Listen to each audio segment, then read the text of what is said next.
The dust from E3 2021 is settling down and we are left with an incredible outlook for the future of Xbox gaming. During E3, Xbox announced a ton of games, but what is even more exciting is that they didn't even talk about most of their exciting games coming in the next months or years. So in this video we are taking a closer look into what is coming from the Xbox first-party studios exclusively to the Xbox ecosystem. What games are announced, what do we know about them, and we are looking into the Xbox pipeline and try to analyze when we can expect the 22 AAA Xbox first-party games that have been announced for the platform.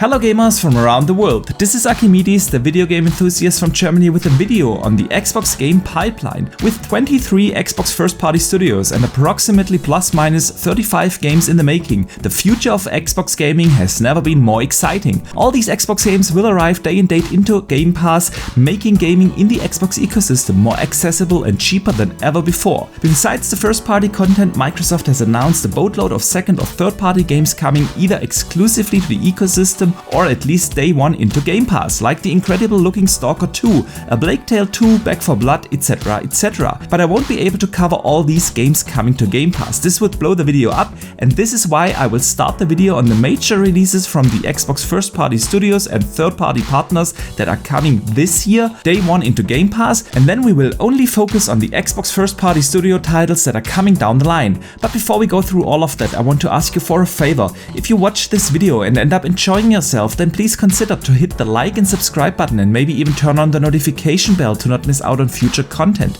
This doesn't cost you anything, but it helps my channel more than you think, and I would greatly appreciate your support. Okay, but now let's talk about what games are coming day one into Game Pass this year. I'll focus here on the major releases. Of course, there will be a lot more Game Pass games coming, so let me know in the comments down below which games you are looking forward to the most. Let's have a look here at the Xbox Game Pass pipeline for 2021. The Microsoft Flight Simulator will kick off a continuous stream of exclusive games coming to the Xbox ecosystem on July 27th. This game will be available on next-gen Xbox consoles only and is of course already available on PC. The Ascent will launch on July 29th. This gorgeous-looking Diablo meets Cyberpunk game will be available exclusively across the entire Xbox ecosystem. Hades, the award-winning roguelike indie game, is coming out day one into Game Pass on August 13th. And Psychonauts 2, an action platformer / action adventure game from Double Fine, is coming on August 25th to the entire Xbox ecosystem and PlayStation 4, but not PlayStation 5. This is because the game was already a Kickstarter project prior to the acquisition of the studio by Microsoft,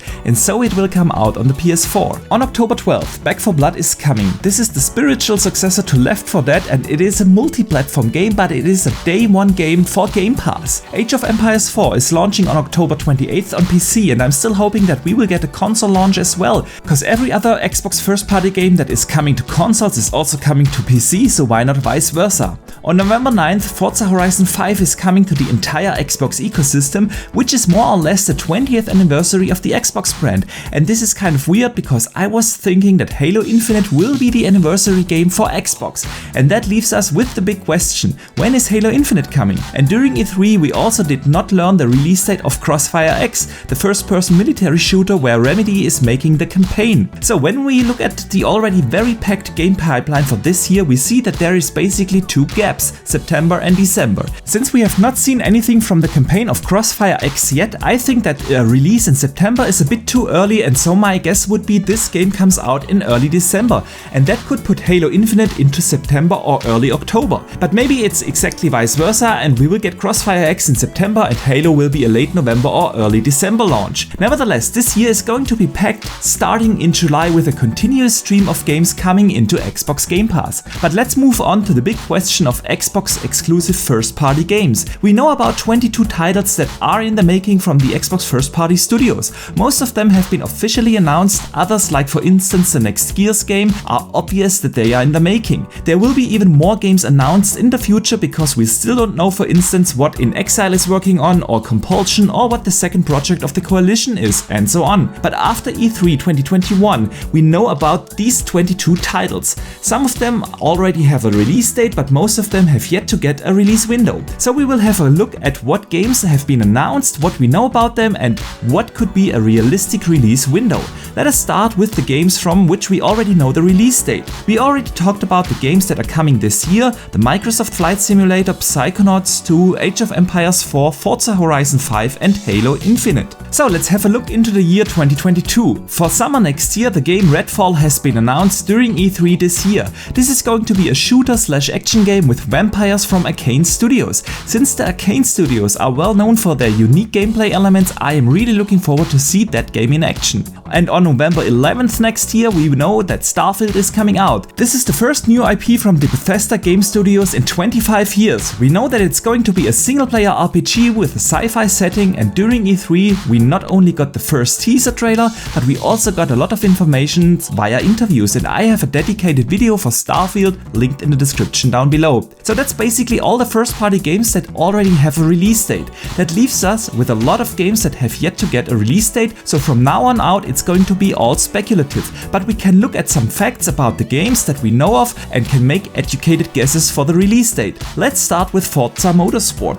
The game has been announced in summer 2020, and as of today it is round about 4 years in the making, which is twice as long as every other Forza Motorsport game had before. They are building a complete new engine from the ground up for that game, making this a true showcase for next-gen gaming, but my guess is it will target a 2022 release, which means that the developers had 5 years to develop the next Forza Motorsport game. Another possible 2022 release is Wolfenstein 3. The game has not officially been announced, but everyone knows that Machine Games is working on this, and Bethesda's Pete Hines teased during an E3 interview that this game is in the making. Since it has been already 4 years in development, a 2022 release would have given the developer Machine Games 5 years, which seems realistic to me. But let's talk about Hellblade 2. This game has also been in development for around about 4 years now, and during E3 we learned from Ninja Theory directly that the game is now under full production. So I could see that this game is a fall 2022 release, making this one of the first true showcases for the Unreal Engine 5, and we also learned that Ninja Theory is targeting a much bigger scope than the last game.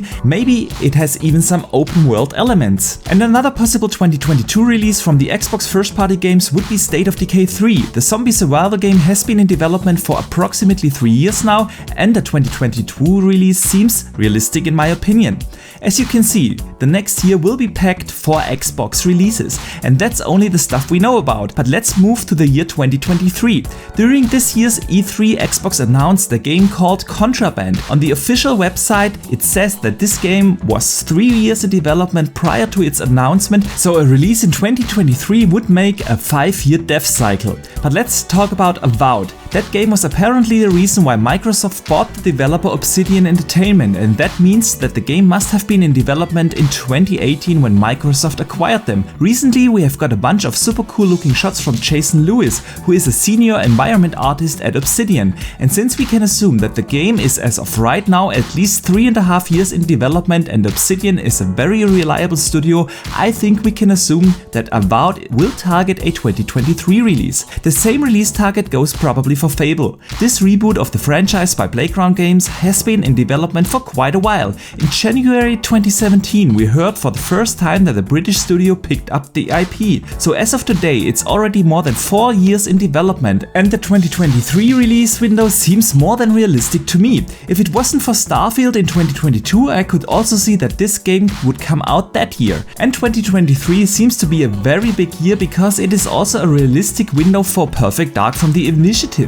This studio was founded in 2018, and ever since they have been working on a reboot of the franchise. We know that the game is already in a playable state, so a 2023 release could be possible. I could also see Gears 6 launching in 2023, considering that the Coalition is a very reliable development studio and that they have already moved on to the Unreal Engine 5 for this project. And the last game that I see a release in 2023 is Project Mara from Ninja Theory. This psychological horror thriller is also for quite a while in development, and since we know about the game for more than a year now, I don't think that it is further out than another 2 years. Okay, so let's have a look at the year 2024 and beyond. Microsoft has announced a bunch of first-party games that are, in my opinion, really far out, and the first is of course The Elder Scrolls 6. Since Bethesda is right now working hard on Starfield for 2022, I don't think we will see Elder Scrolls 6 earlier than 24, which is insane if you think that Skyrim came out in 2011. And another game that is probably far out is the next Doom game? I think that they will work on a new engine, the id Tech 8 engine, before the next Doom game comes out, and that would make it a 2024 release. Outer Worlds 2 was announced as a very early project during this year's E3. Since the entire trailer made basically fun of how early the game is in development, I don't think we will see this game before 24,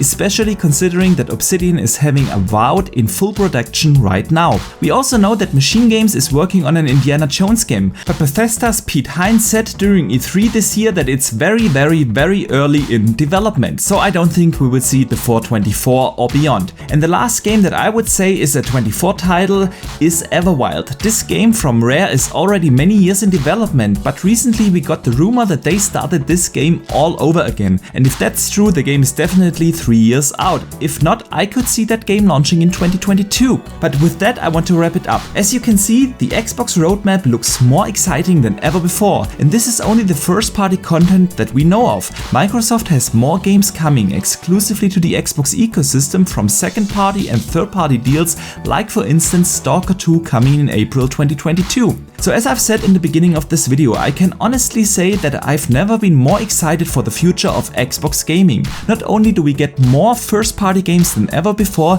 Microsoft has also been crystal clear in their messaging on how they want to approach the future of Xbox gaming. I've said it for a long time that Microsoft needs to lay out their roadmap properly, so that gamers know what they are investing in if they buy into the Xbox ecosystem. And looking at this roadmap, Microsoft has exactly done that. They also made gaming cheaper than ever before, thanks to Xbox Game Pass. All of these games would have been full price purchases, but as a subscriber you get to play the full game at day one at no additional costs. In addition to that, Xbox made gaming more accessible than ever before. We don't have to buy the consoles to play these games. We can play these games either on the consoles, on PC, via Xcloud, basically on every device that has a browser, including very soon different TVs and the older Xbox consoles, Xbox One, One S or One X. So I don't know about you, but I think this is definitely a bright future for Xbox gaming. But for now, I hope you enjoyed this video, and if you did so, please do not forget to hit the like and subscribe button as well as the notification bell. And if you want to support the channel even further, you can now become a channel member and get early access to my videos and custom made badges and emojis.